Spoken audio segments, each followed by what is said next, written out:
1 second লাগবে। একটা community যখন জোট বাঁধে না, ঘিরে ফেললে 1 সেকেন্ডে দেবে একদম 12টা বাজিয়ে। নির্লজ্জতার সীমা না ছাড়িয়ে আপনি পদত্যাগ করুন। আপনি ক্ষমা চান বাঙালিদের কাছে, বাঙালি হিন্দুদের কাছে। জোর করে দখল করে যদি কেউ মনে করে যে আমি কি রেজিগনেশন দিতে হবে, নো, নট দ্যাট। যাদেরকে ঘিরে ধরার হুমকি দিয়েছিলেন তারাই আপনাকে একেবারে নিচে নামিয়ে দিল। চেয়ার থেকে শুধু নিচে নয়, আস্তা করে ছুঁড়ে ফেলে দিল, ধুয়ে মুছে সাফ করে দিল তৃণমূলকে। এইবার কি করবেন? সেই জন্যই নিজের দলকে বাঁচাতে, অস্তিত্বকে বাঁচাতে ক্ষমা চান সাধারণ মানুষের কাছে। সিএন ডিজিটাল আপনাদের স্বাগত। আপনারা দেখছেন বাংলার ব্যালট যুদ্ধ, আর আমি আপনাদের সঙ্গে রয়েছি মণি ভট্টাচার্য। শুরুতেই যেটা বললাম, মমতা বন্দ্যোপাধ্যায়কে নির্লজ্জতার সীমা ছাড়াতে যাতে না ছাড়ায় সেই জন্য অনুরোধ করছি। কেন? তিনি পদত্যাগ করুন। বুদ্ধবাবু হতে হবে না আপনাকে, আপনি পদত্যাগ করুন। কালকে সাদা শাড়ি, সাদা ড্রেস পরে আপনারা যে কয়েকজন সাংবাদিক সম্মেলন করলেন, তাদের প্রত্যেককে চোর স্লোগান শুনতে হয়েছে। কিন্তু কেন? চোর স্লোগান কি সাধারণ মানুষ এমনিতে দিয়েছে?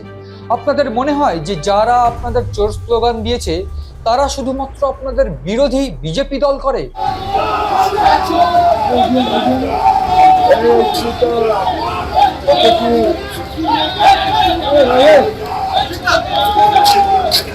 না মাননীয়া, তারা সাধারণ মানুষ। তারা জর্জরিত হয়ে গিয়েছে। কেউ চাকরি পায়নি, তারা সামাজিক অবক্ষয় দেখে জর্জরিত, আপনার তোষণ দেখে জর্জরিত। একদিকে সাধারণ মানুষ যখন চাকরি না পেয়ে চাকরি চাইতে বিভিন্ন জায়গায় আন্দোলন করছে, তাদেরকে রুলের বাড়ি, লাঠির বাড়ি মারা হয়েছে। একটা কবিতা আছে আমির আজিজের, সব মনে রাখা হবে, সব কিছু মনে রাখা হবে। মনে রাখা হবে তোমাদের লাঠি আর গুলিতে মরেছে আমার যে সাথীরা, তাদের স্মৃতি বুকে ভরে মন খারাপেই থাকা হবে। সব মনে রাখা হবে। সাধারণ মানুষ সেইটাই মনে রেখেছে।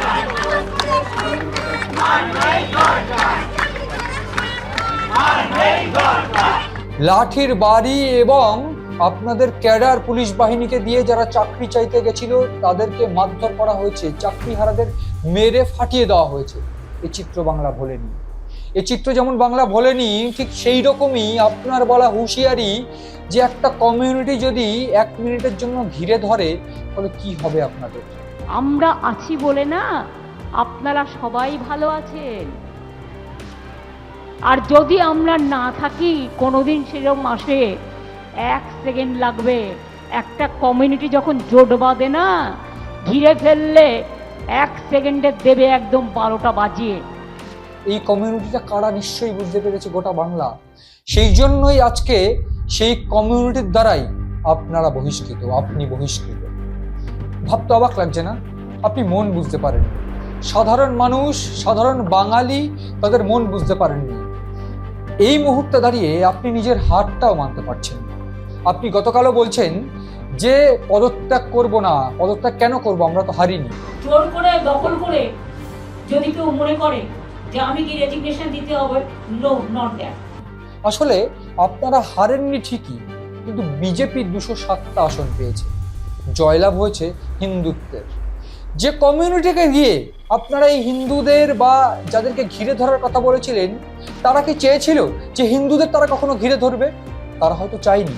তারা বরং এইটা চেয়েছিল যে সাধারণভাবে থাকি আমরা।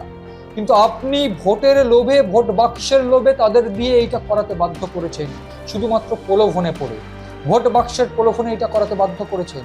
এটা আমার আপনার কথা নয়, এটা সাধারণ মানুষের কথা। ঠিক সেই কারণে বাংলার রায় আজকে এইরকম। আপনি ভাবতে পারেননি যে 750 বছর পর হিন্দু রাজত্ব ফের ফিরতে পারে, হিন্দুরা ফের তাদের রাজত্ব ফিরিয়ে আনতে পারে। এই যে ভোট আপনার থেকে আলাদা হয়েছে, এটা কিন্তু এমনি এমনি হয়নি মাননীয়া। এইটা আপনার থেকে আপনার মাটি, আপনার মা, আপনার মানুষ আলাদা হয়েছে। আপনার মা মাটি মানুষ, তার দম্ভ আলাদা হয়েছে, তার অহংকার আলাদা হয়েছে। পতন হয়েছে একটা ভয়ানক সাম্রাজ্যে, যে সাম্রাজ্যে শুধুমাত্র তোষণ ছিল, হুমকি ছিল, দিনের পর দিন বেদনা ছিল। এই আরজিকর কাণ্ড থেকে শুরু করে, কামদুনি থেকে শুরু করে প্রতিটা ঘটনায় তাদেরকে চেপে রাখা হয়েছে। বিভিন্ন ক্ষেত্রে এই আরজিকর আন্দোলনের সূত্রপাত, আরজিকর আন্দোলনই আপনার পতনের অন্যতম কারণ মাননীয়া।